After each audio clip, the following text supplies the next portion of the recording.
Welcome to Invested in Climate. Protecting the planet and decarbonizing the global economy is the challenge of our time. Never before have so many people rallied around a common cause. We all have a role to play, and the opportunity we face is unprecedented. Invested in Climate aims to help people do more to address climate change through their work, investments, learning, lifestyle, and activism. I'm your host, Jason Rissman. I co-lead a climate venturing practice at the design firm Ideal, supporting early-stage climate founders and organizations. I'm also an investor and startup advisor, and have realized that when it comes to climate action, I'll be a lifelong learner looking for the best ways to have a climate-positive impact. If you like what you hear, give us a good rating on Apple, Spotify, Google, or wherever you found us. Follow us on social, subscribe, and spread the word. Find episodes, sign up for updates, get in touch, and visualize your climate action at investedinclimate.com. Thanks for joining.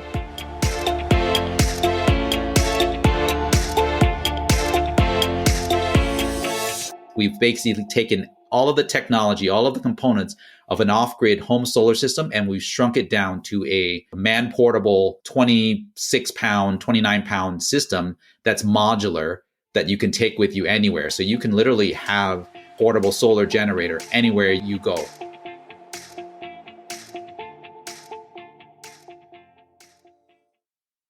Hi, folks. When you think of residential solar, you probably think of solar installations that are tied to the grid. These installations have many benefits. You can rely on the grid when you need to. You don't need to store all the energy you generate in batteries, and you can sell energy back to utilities. But on-grid solar isn't for everyone, and our future surely requires some mix of on- and off-grid technology.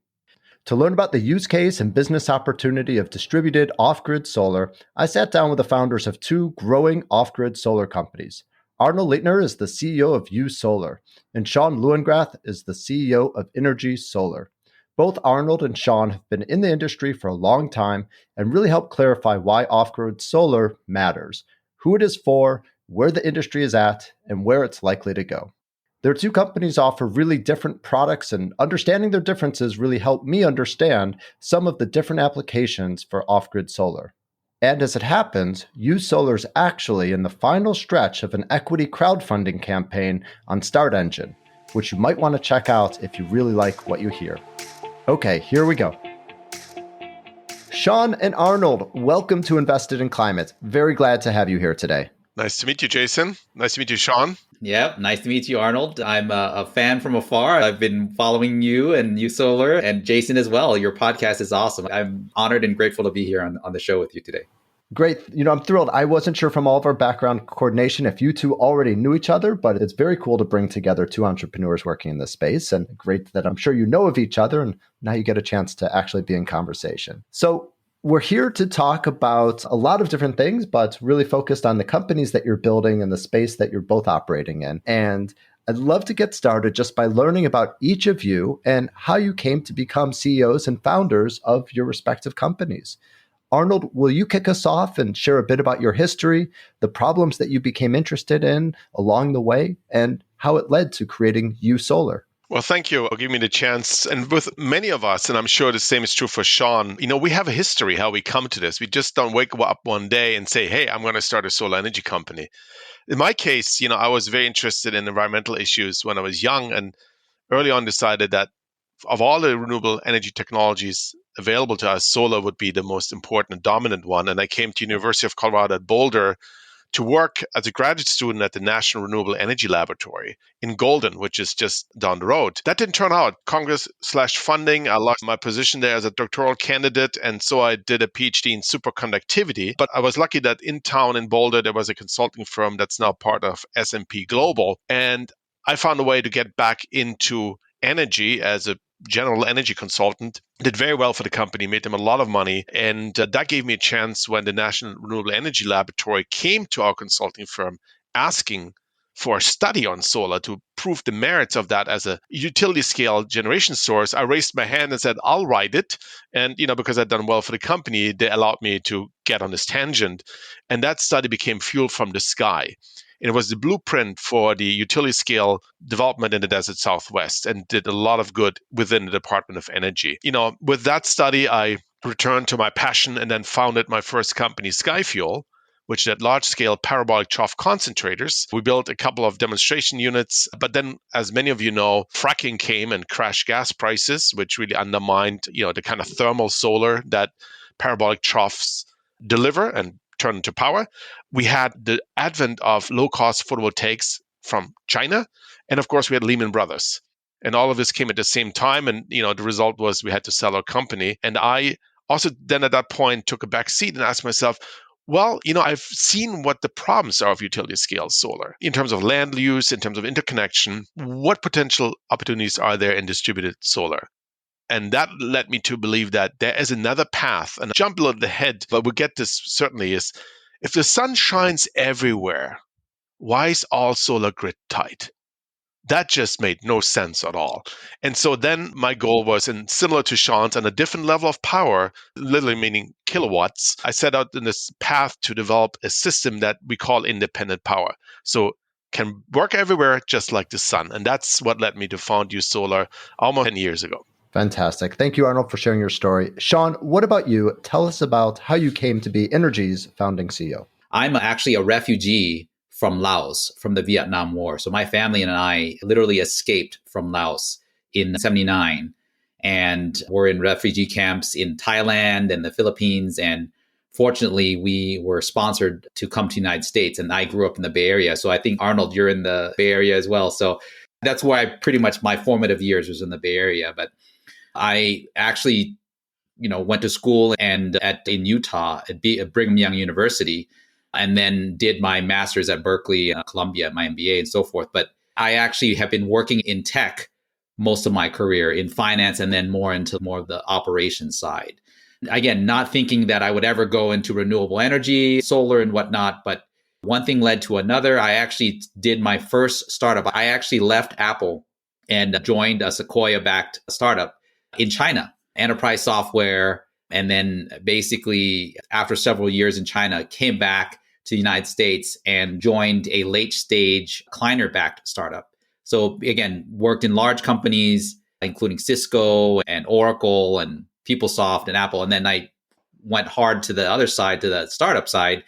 In a lot of business, you come across people and you network, and opportunities arise from these. And the opportunity came up where there was a startup in Idaho. There was a spinoff from a solar company, and they wanted to do more of a consumer solar solution. And their ideal candidate for their founding CEO was someone who's got ties to Silicon Valley. Again, that's a lot of where the tech is, cutting edge tech and so forth. Someone who's got ties to China, because again, we'll also source and manufacture that, start producing out of China.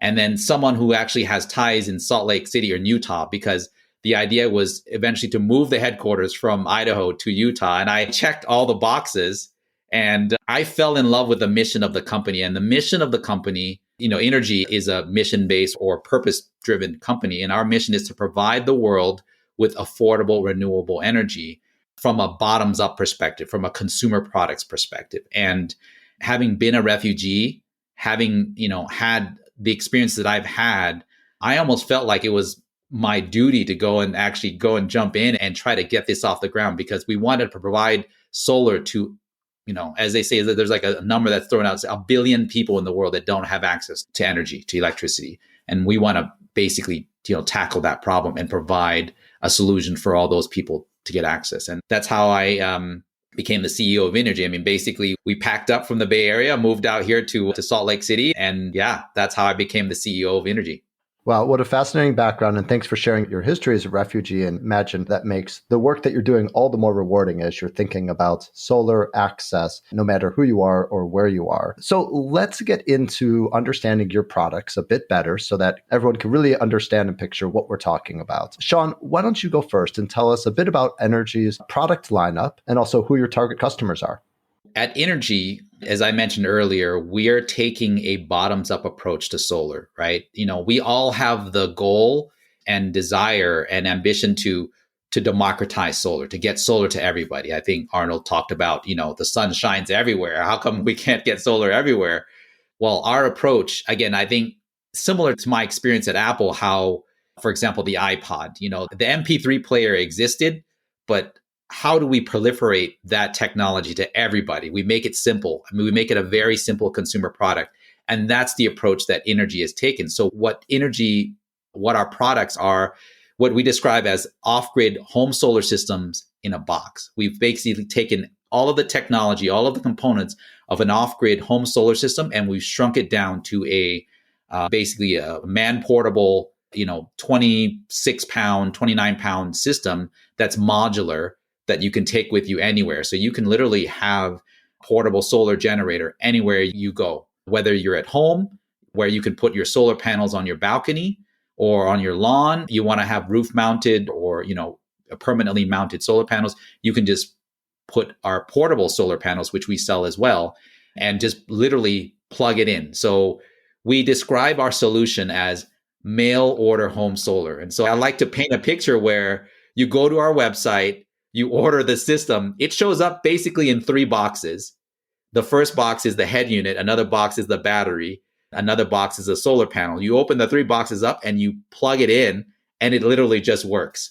And that's the solution that we're doing. And we're taking this bottoms up approach and trying to get this into as many people's hands as possible. Because again, the goal is to get more people to adopt renewable energy, right? And it's better for them, the customer, it's better for the community, it's better for the world. And Sean, let's go into details a bit more. So 26 pounds, that's not a lot of equipment. How much power can that provide? And is this intended to be supplemental to grid electricity, or is this intended to enable an off-grid lifestyle?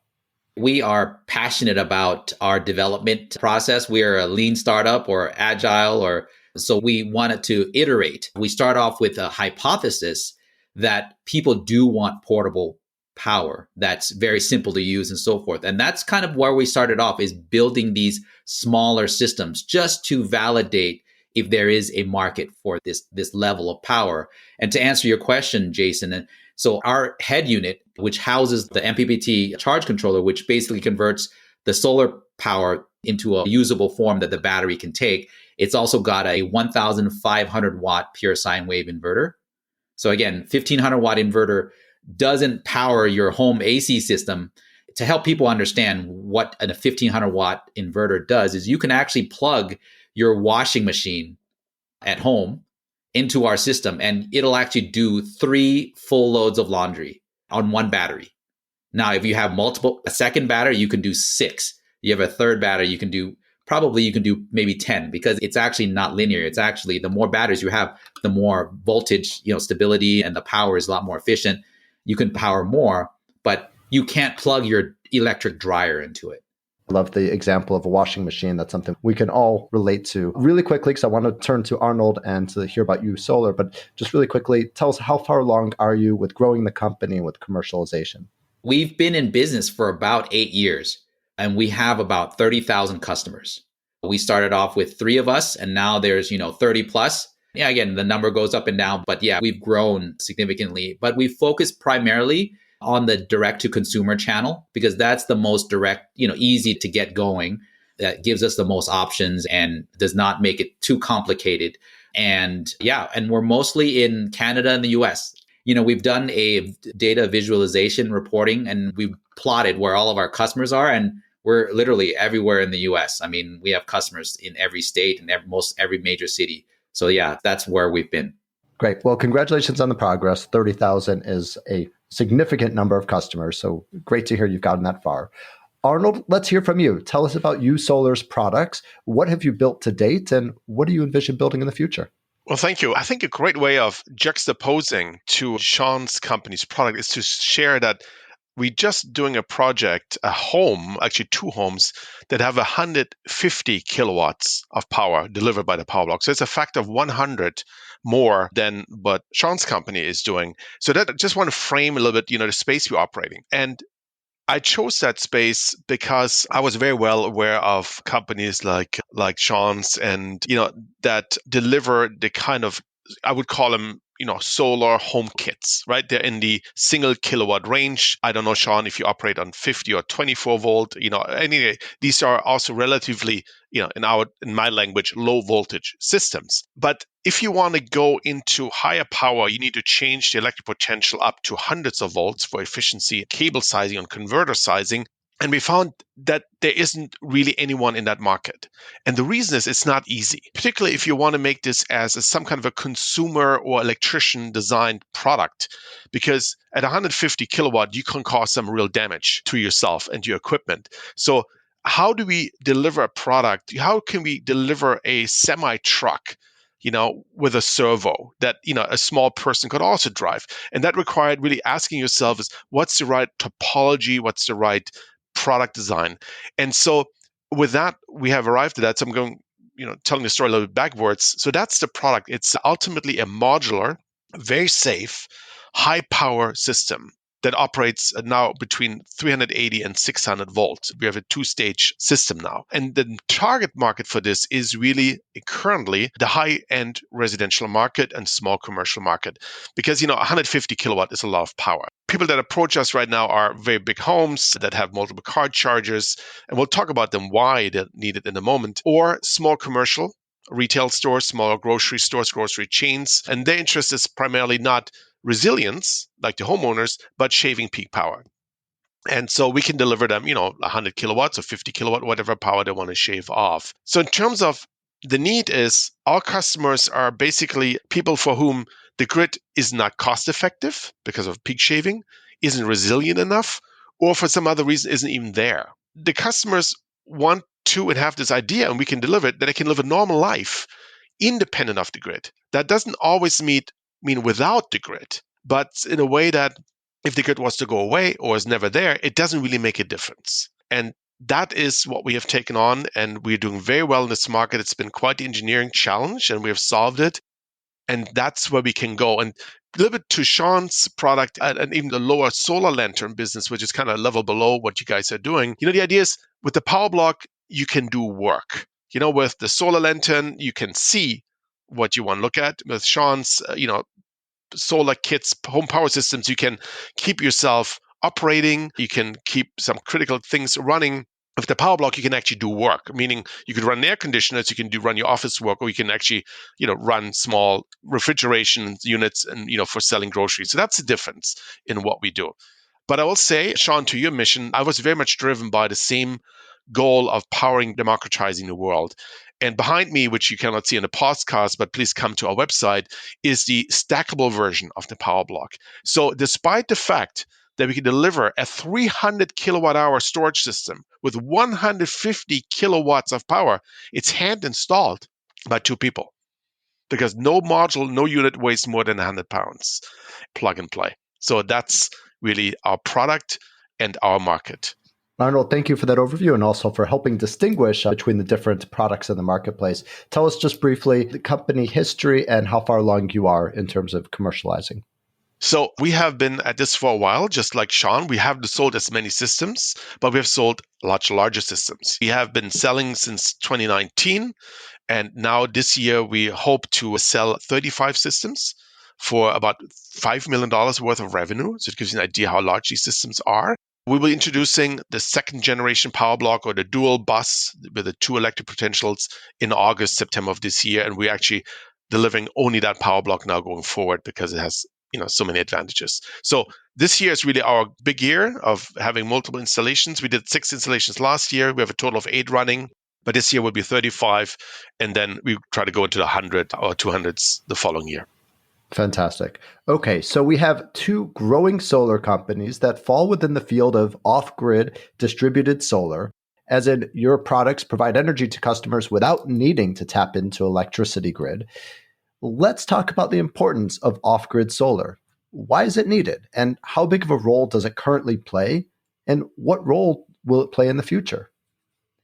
Sean, do you want to kick us off?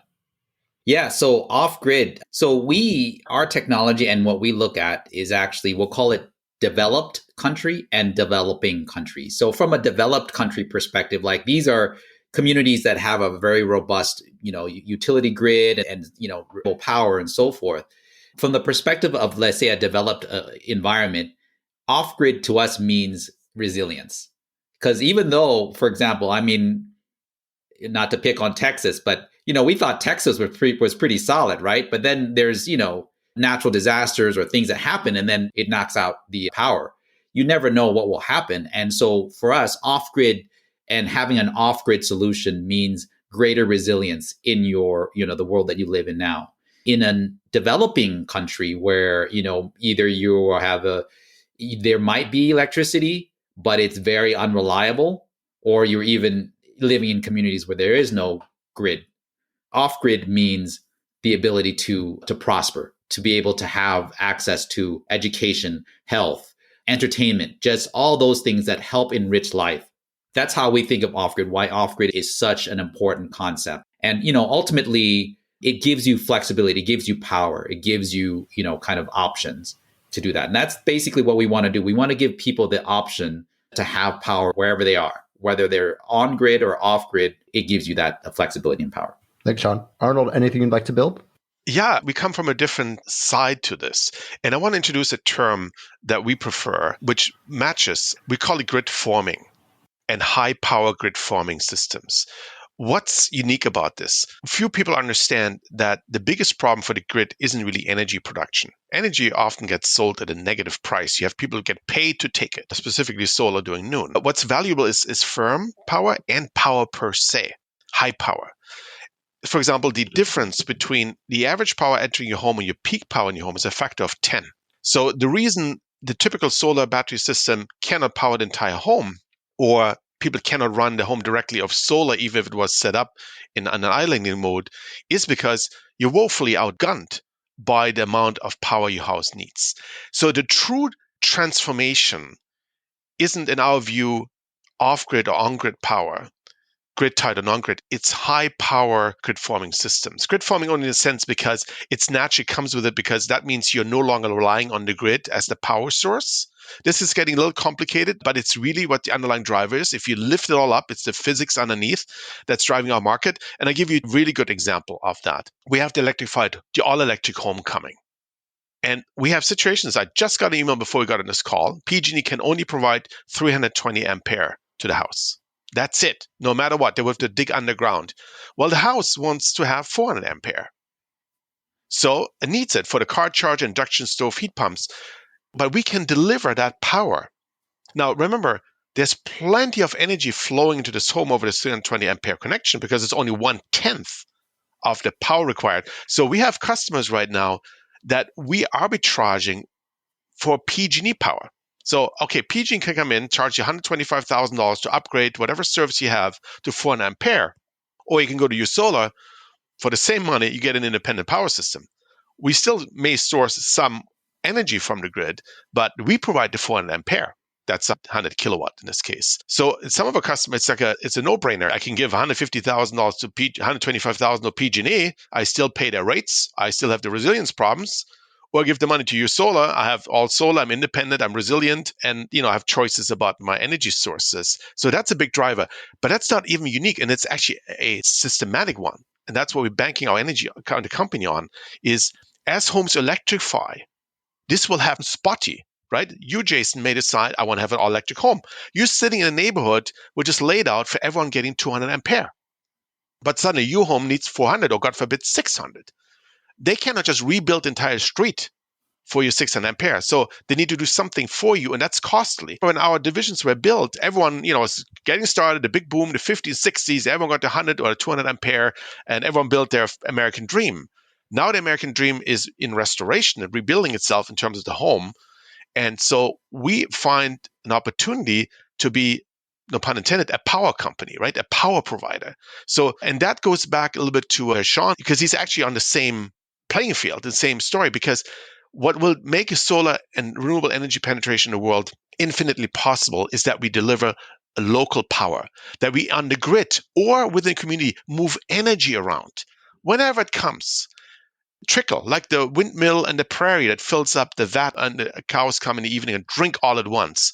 And so the critical path to this is pretty much on-site power and on-site high power. So that's really the physics underneath that's driving it. Whether it's on or off grid, it's not really that important, because the moment you deliver power independent of utility, you are off grid, or you call it independent power, you call it grid forming. These are different words.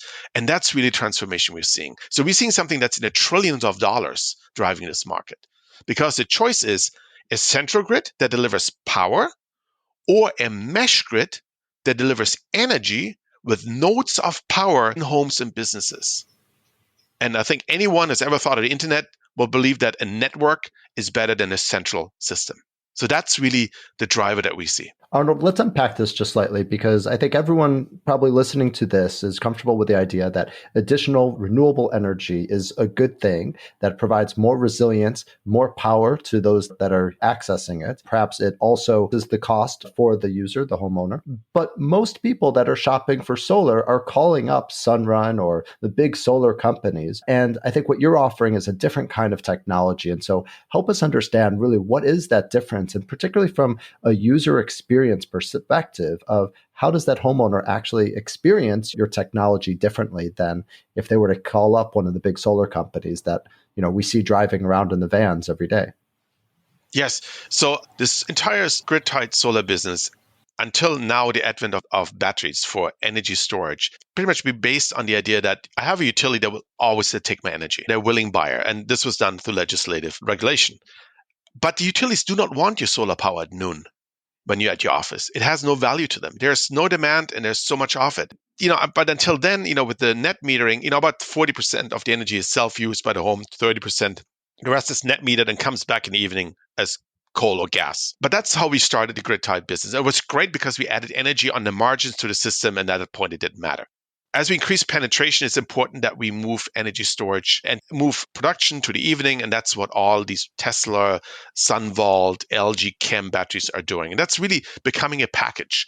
But you're still grid tied, meaning all your power still comes from the utility. A 3.5 kilowatt Enphase battery will not run your home if you have air conditioning, if you have an induction stove, if you want to charge your car.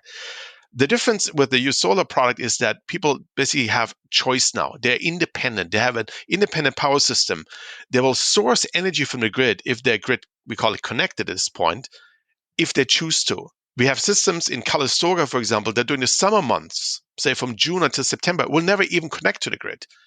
There's a connection to the grid, but it never delivers any energy. But winter comes, if they don't want to use a generator or there's not enough solar, then the grid will turn on. So it becomes a much more self-reliant and lifestyle, and people enjoy that. And they like the idea that in case of power block, because we're grid forming, the lights won't even flicker. Nothing will happen when the grid goes out, or because you're never on the grid in the first place. So that's the difference, kind of in a visceral experience for customers, which I like. Some great points, actually. So, and I think Arnold and I are actually trying to solve the same problem, at different scales. One thing I'd like to call out is, there's still a very low penetration of solar in the United States, residential solar in the United States. But actually we have roughly 2-3 million installations of home solar. Okay. A high percentage of that is actually grid tied, meaning that, and this is something that, when I actually put solar in my home, I actually experienced this personally, and I understand it, that because I asked the solar company, so, and this is in the Bay Area, I was like, okay, so when PG&E goes out, my solar systems will power my house, right? And the sales rep had to actually explain to me, no, I'm sorry. If PG&E goes down, we have to shut down your solar system because we don't want to pump power back into the grid because it might, harm one of the people who are repairing the. So that's one of the dirty secrets of the solar industry is most of your systems are grid tied unless you have battery backup, and that's off grid. So grid tied versus off grid is this. And so again, we want to give people a choice. I think, Arnold talked about this as well, is when the grid goes down, you still have the ability to keep your critical loads, your essential appliances going. And that's one of the things we want to give people is that choice. Another way we describe what we're selling is basically an insurance policy against blackouts. And again, different levels of power, right? Arnold is giving you insurance policy for your whole home or your small business. Us, we're giving you insurance policy for your medical equipment, your CPAP or your oxygen concentrator. Or it could just be that your refrigerator or your freezer, that you don't want it to lose your food, right, to go bad. And that's another aspect of grid tied versus off grid. One of the reasons I love talking to entrepreneurs so much is because you often have a view and vision of the future and what the future should be. And in some ways, what you're describing right now is an energy system that's in transition and maybe struggling to catch up with possibility or struggling to provide enough renewable energy, especially as homes electrify and there's more demand. And it makes me wonder, what will the long-term future actually be? What will the right balance of grid and off-grid renewable power be? You think about it in terms of relation to your companies, but broader picture of what's the right portfolio or mix that ultimately as a society should be aiming to. There's another aspect that's coming in, that it's not just only renewable energy being intermittent and at times that's not correlated with use. That's a challenge for the grid as a whole, for energy distribution. And that's why on-site, as we call on-site power versus network power, is so important, that we can move the energy accumulated in the home or or near the load, but that's in the home, whether that's on a subdivision level or in a large commercial building. That's all the same idea, and then deliver that load with high power. Because remember when I mentioned earlier, and I hope I did, that residential demand is going to double on the electric home. That also means that peak demand is going to double. Now we have plenty of line capacity to move energy around. We just said it's a factor of 10, so we're not going to exhaust it, but the peak demand is going to be critical. So we want to move the energy to the load so that the power delivery, the peak demand, can be right there and doesn't run over the transmission distribution system, which is really an enormous cost driver for the grid system. All those lines out there in your backyard are not to move energy in your house. They deliver instantaneous power when you turn on that 15 kilowatt induction stove on Thanksgiving. But there's one other element, that is direct current. Anyone who has paid attention realizes the only alternating current device they actually remember using is the vacuum cleaner. Everything in the house that is always in a wall wart, right? It's always a power adapter, the iPhone or whatever you want to charge. And the problem is, the reality is it's an AC/DC world. There's DC solar panels, the DC batteries, all electronics are DC. There's really a thing that's overlooked that has nothing. It's also different electric cars. When you produce alternating currents, you're pounding the battery at 1/60th of a second in a cycle, on, off, on, off, on, off all the time. That creates harmonics that degrades the battery in a way that we don't really have data on. It's very different from electric cars that draw direct current. So what's the solution to this? There's 3 loads in the home that no one has ever seen the outlet to, that should all move over the direct current. In this model where the batteries with direct current are in the house, that's induction stove. No one has ever few people have ever pulled the stove and looked at the plug. That's the heater dryer. And that's the heat pumps that are replacing, soon by law, gas furnaces. If we address those, we take care of about 70-80% of the power needs in the home. They all run DC. That means our inverters can become much smaller, and also the drain and the life cycle demands on the batteries go down. So there's another element to all of this, that aside from renewables, we're also moving to the direct current world, especially with batteries. And until recently, all of those attempts to go direct current have basically failed, because why would I get a direct current washer dryer if I'm getting alternating current from PG&E, right? It just never took off. But now we have a very large, high-cost piece of equipment in the house that's valuable, that has life cycles. So now the idea of replacing some of the high-power loads with direct current supply becomes of interest.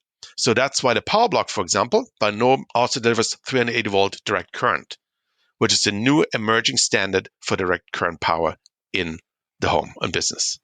Thank you, Arnold. I'm thrilled to ask the question. Sean, what about you? Any view on what the future should or will look like? Yeah, I fully embrace what you started describing, which is a world where you have, large centralized power that provides the core. I think the reality is the infrastructure is pretty much set, right? As you build new communities, yes, you have an opportunity to upgrade, but there is a core infrastructure that's already built, and you can't, dig up everything and relay new wire and so forth. So how do we allow, let's say, the Bay Area, how do we allow the Bay Area to continue to grow and still have the same infrastructure, which is the problem that PG&E, the utility in the Bay Area, is tackling, is how do I upgrade my infrastructure? Well, one of the things that we feel that we can help utilities all over the world is you can actually support even more customers by having a distributed and a central model where you're complementing the kind of the central, power that's created. And again, you can actually have the distributed generation or storage, and you can actually tap into that to actually supplement the central grid and vice versa, where if you need distributed, the central grid can actually help the distributed when there's less sun, there's less wind, whatever. Our vision is that there is a need for both a central grid and a distributed grid. And I think having the two actually makes a much stronger. I think the world and most societies have been focusing on the capital intensive infrastructure projects. But like I said, we're trying to tackle the problem from a bottoms up. And it's not replacing it, it's actually complementing it. And I think that's the solution. This is excellent, Sean, that you clarified this. I want to first say that we're not suggesting, and Sean wasn't saying that we did, but I want to clarify for the listeners, we're not suggesting to dig up and lay out direct current lines in our neighborhoods. No, we rely on the existing AC network, but within the home. And, and your furnace and some of these things are usually right there where your breaker panel is, right? It's a few conduits you have to run to power these devices I just mentioned. But the point that Sean makes is excellent in the sense that call it grid forming, off-grid power, the kind of work that we both do, and the central grid are actually not in opposition. It's not, one against the other. As a matter of fact, if you bring them together, you make a much stronger system. And that's what I was trying to refer to, that network with nodes, right? What you really want to transform the power grid to an energy grid. Now, of course, for lots of people, industry, it will remain a power grid, meaning instantaneous power is coming from utility. But especially on the grid edge, which is really where the costs are, right? Those few homes or the neighborhoods where you have to spread the power out. If there are nodes of power, peak powered inverters that can deliver those loads, it will make the grid stronger, including, of course, the storage ability, right? That we have energy on the edge of the grid, which can also then be injected into the grid and shared with others in the community to some type of dispatchable batteries which are already existing. Arnold, you brought up costs, and let's use that as a segue to talk about just the barriers that you're facing. You both have technology that's developed. You've got a clear vision of the future and how your technology is part of that. You're in the process of commercialization. What are your key barriers? Is cost a main concern and part of what you need to overcome? We know that there's substantial tax credits for residential solar. Do your products qualify? Tell us about the pathway to scale and really what's keeping you up at night and what the barriers are. Why don't we start with Sean? Yeah, for me, what keeps me up at night is for us as a company, getting enough inventory. It is a hardware, kind of inventory. I'm sure Arnold has similar concerns. I think from a general macro level, how do we solve or how do we achieve our mission, which is to provide, renewable power to everybody? And the answer is really affordability. If you go look at a Tesla Powerwall, and Tesla is great, right? It's kind of elevated the visibility of battery backup. And so, but if you look at the Tesla website, it's like what, a $6,000 system. But we, having been a spinoff from a solar company who installs these systems all the time, it is not a $6,000 system. You actually have to install separate inverters. You actually have gateways and, solar. You're going from, not 6,000, but maybe 16,000 to maybe 26,000. That's very expensive. But again, I think in contrast or in comparison to Arnold, we're at different scales. Our solution is from a bottoms up to make it really affordable. And to make it even more affordable is one of the things that we would love to see to change the paradigm is maybe more subsidies, because the income tax credit or the tax credit on the solar really help proliferate, really help this to catalyze the adoption of solar. I'd like to see incentives as well to help get everybody, one of these smaller systems so everybody can use it, not just the homeowners. Thanks, Sean. Arnold, what about you? Question is always in cost is what are you competing with? What's the alternative? And so for many of our customers, it would be a generator. And generator energy is about $1 per kilowatt hour. As I mentioned, for some of these customers that are trying to upgrade their lines, they can say, okay, give $125,000 to PG&E. I continue paying their rates, continue to have their intermittent power, or I can give that same money to YouSolar and have no energy costs for the next 10 years. So it's not always as simple in our business as comparing rates with what the solar panels would produce on the roof. Well, aside from competition, others that offer similar products at the same price. That is, of course, not really a strategy to make a wholesale complementary energy system in the world that can compete with and in a way that we envision it, right? Being these nodes on the grid edge, because at some point, things are going to come and connect to each other, literally, financially, and technically. So the question then is really, what's the cost of delivering peak power? What does a utility cost to deliver at peak power? So the whole discussion when you talk to solar people, oh, my energy cost is this and that. Yes, because you're getting paid energy. But if you were being paid for power, like firm power, as we call in utility, you would get nothing for your solar energy. It has no value to the energy markets. It has value because the public regulators decided to do so. And it's very important. I'm so 100% supportive of what we've done with the solar industry over the decades. So once that discussion comes in, you'll find a very different analysis. So if someone says, oh, I'm paying, 25, 5 cents per kilowatt hour here, and how with your 35 cents, how are you going to be competitive? Well, there's a hookup fee, right? That is part of basically the power equation. Did you take that into your energy cost and so forth? But the goal is still, let me just say, we want to get to below 20 cents per kilowatt hour on an all-in cost, because that's kind of holy grail, 15 to 20 cents for, reasonably priced utility power around the world. And then you can go anywhere and you can avoid all the other, discussions that include these external costs that affect power delivery. So that's really, I think, 15, 20 cents per kilowatt hour levelized cost of energy, as we call it, while delivering firm power, right? High power, not just energy. That's kind of where we need to go. And I think there's a path to that completely. And we are almost there right now.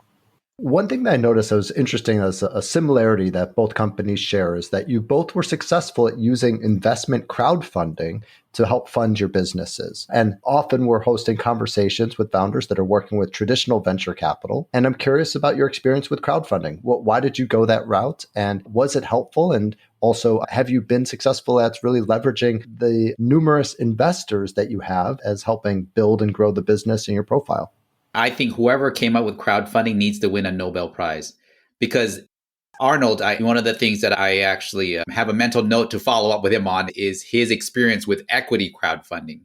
Our company, Energy, actually got its start from product crowdfunding on these platforms like Kickstarter or Indiegogo. Energy actually got its start from Indiegogo. We actually put our first version 1 product out there, and we pre-sold $800,000 worth of that product.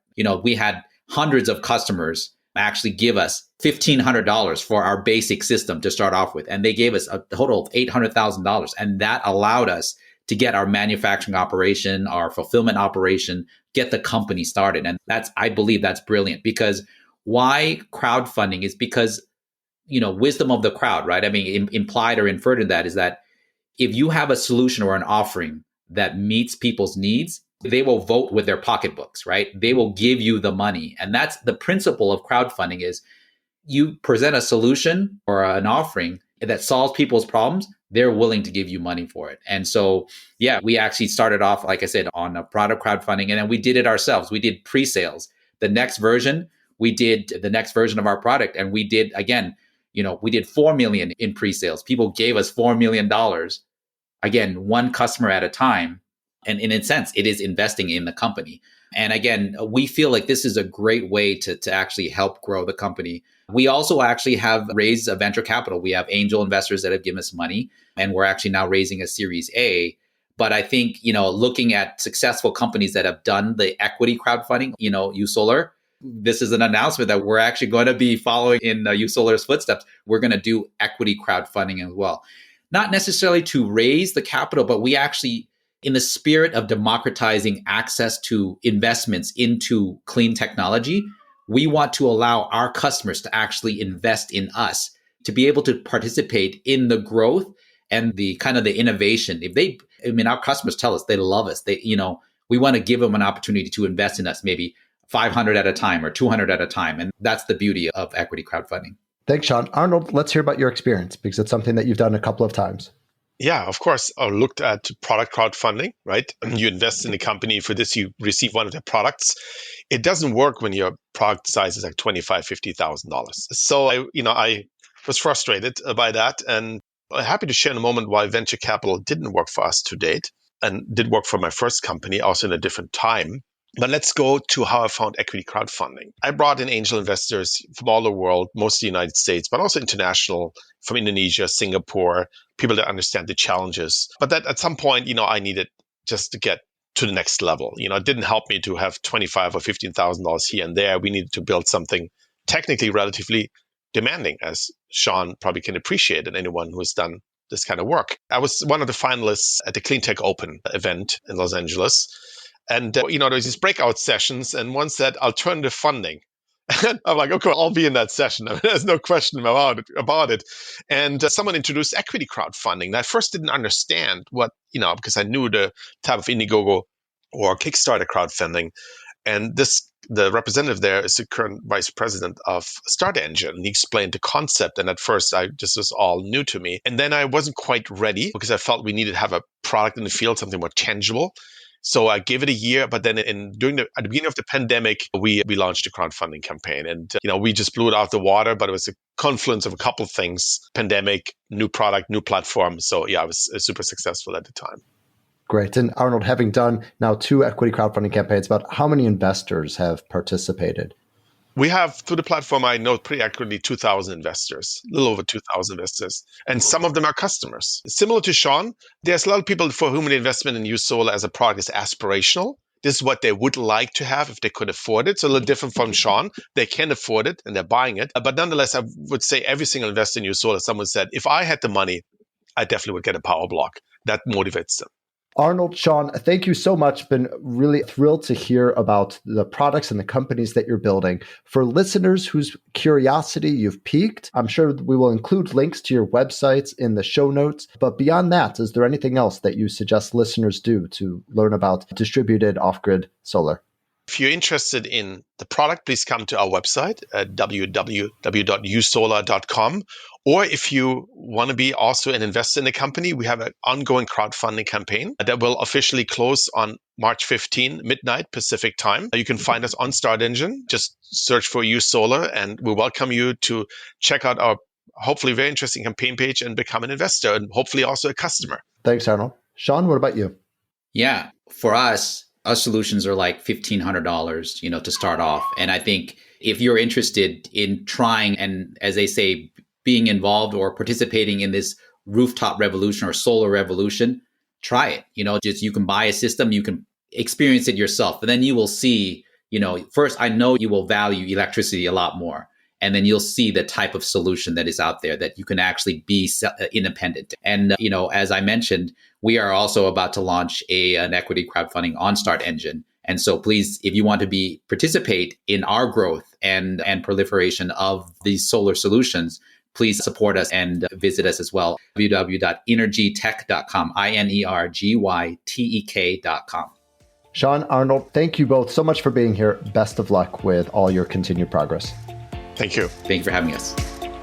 Thanks for joining us for this episode of Invested in Climate. Please remember to rate us on Apple, Spotify, or Google. Find show notes, sign up for updates, get in touch, and visualize your climate action at investedinclimate.com.